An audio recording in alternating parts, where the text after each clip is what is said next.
2014 के से आज 2017 तक मोदी जी को 3 बार जिताया गुजरात ने, और उत्तर प्रदेश में भी मोदी जी को मान के, उनका काम, उनकी विकास की बात को मान के उनको लेके आए हैं। मैं ये जनता के ऊपर सवाल उठाना है बहुत, दिस इज रॉन्ग। निनाद से एक सवाल पूछना चाहता हूं। निनाद, पिछले 2 दशक से, सर एक सेकंड निनाद सेठ, पिछले 2 दशक से गुजरात में कांग्रेस हाशिए पर है जी, और एक तरह से वहीं से बीजेपी के विजय अभियान की शुरुआत भी हुई, जिसे बिल्कुल अगर आप सही तरीके से अध्ययन करते हैं तो उसके बाद आज भी अगर कांग्रेस ये कह रही है कि गुजरात में नकारात्मक राजनीति करते हैं, प्रधानमंत्री जिस बहुमत के साथ नरेंद्र मोदी बने वो नकारात्मक राजनीति करते हैं, उत्तर प्रदेश में बीजेपी जिस बहुमत के साथ आई, ये सब कुछ क्या नकारात्मक राजनीति से संभव था? पहली बात तो ये है कि इतना बड़ा जनादेश नकारात्मक हो ही नहीं सकता। It has to be a positive mandate. और जहाँ तक कांग्रेस का सवाल है, कांग्रेस को तो कहानी ही नहीं पता चल रही है कि अब राजनीतिक कहानी कहाँ जा रही है,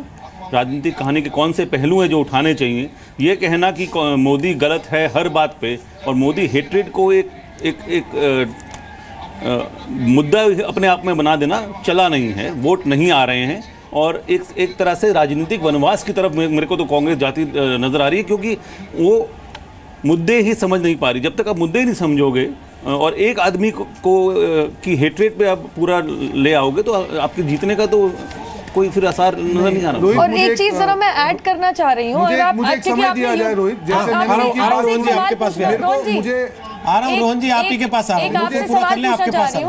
आपसे मैं एक खुद सवाल पूछना चाह रही हूँ। मैंने शुरुआत में भी कहा था, योगी आदित्यनाथ जी का गोरखपुर के अंदर जो काम है, जरा उसकी सूझबूझ जान के ही आप यहाँ पे बैठिए। आपको पता होना चाहिए कि एम्स को गोरखपुर में लाने वाले योगी आदित्यनाथ जी थे। आपको ये भी पता होना चाहिए कि गन्ना किसानी होती नहीं है गोरखपुर के अंदर, फिर भी गन्ना किसानी के ऊपर सबसे ज्यादा सवाल योगी आदित्यनाथ जी पूछते हैं। और फर्टिलाइजर्स, आप किसानों की बात करते हैं, 70 साल में तो कुछ किया नहीं, बंद कराई भी फर्टिलाइजर फैक्ट्री उन्होंने दोबारा शुरू करवाई अपने टेन्योर के अंदर। ये बात सूझबूझ के करने वाली है कि वो योगी आदित्यनाथ हैं जो अभी तक 2.5 साल के अंदर 280 सवाल पूछ चुके हैं लोकसभा के अंदर।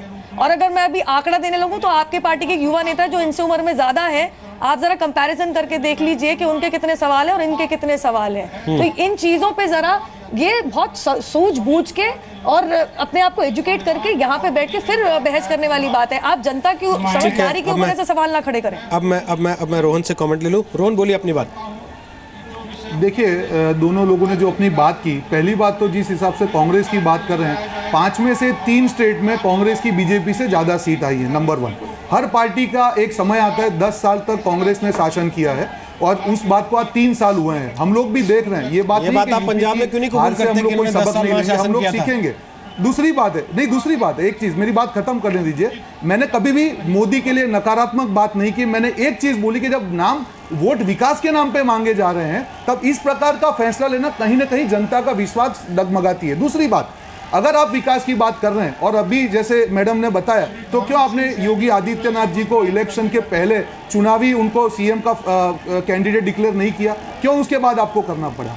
बात ये नहीं है, जिस प्रकार से उनके निवेदन रहे हैं, आगे देखने वाली बात है कि उस प्रकार के निवेदन से वो अपने आप को विकास पुरुष में तब्दील कर पाते हैं कि नहीं कर पाते हैं। There should not be difference between what you walk and what you talk.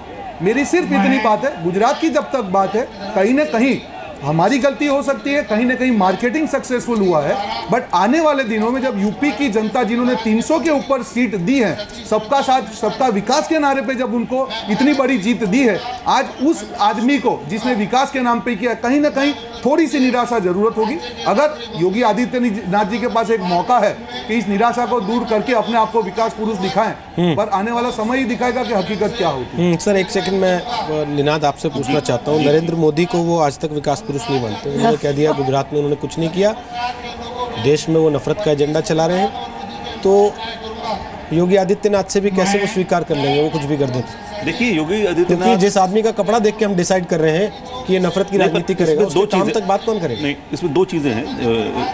Yogi Adityanath विवादित जरूर रहे हैं, पर ये 3 चीज़ें उनके पक्ष में जाती है। पहली तो वो एक क्लीन इमेज के आदमी हैं। करप्शन को डील करने के लिए यूपी को एक क्लीन इमेज का आदमी चाहिए। उनकी दूसरी इमेज जो है वो सख्ती की इमेज है, वो सख्त डिसीजंस, सख्त आदमी है। तो पुलिस और प्रशासन जो इस वक्त यूपी के सबसे बड़ी उत्तर प्रदेश में सबसे बड़ी चुनौती है, उसके लिए वो काम आ सकते हैं। रही बात गेरुआ वस्त्र पहनने की, तो ये तो एक नया नॉर्मल है। बीजेपी एक हिंदू राष्ट्रवादी पार्टी की तरफ से भी जानी जाती है, तो इसमें मेरे को लगता है कि अंग्रेजी जो हम अंग्रेजी बोलते हैं और आईआईसी में बैठते हैं, उन लोगों को शायद समझ नहीं आ रहा होगा, पर एक नया नॉर्मल है। 5 बार चुना हुआ बंदा अगर आ रहा है तो हमने उसे मौका देना चाहिए। वक्त बताएगा कि वो प्रशासनिक में कैसे है, पर अभी से ये कहना। उनके सामने चैलेंजेस क्या होंगे?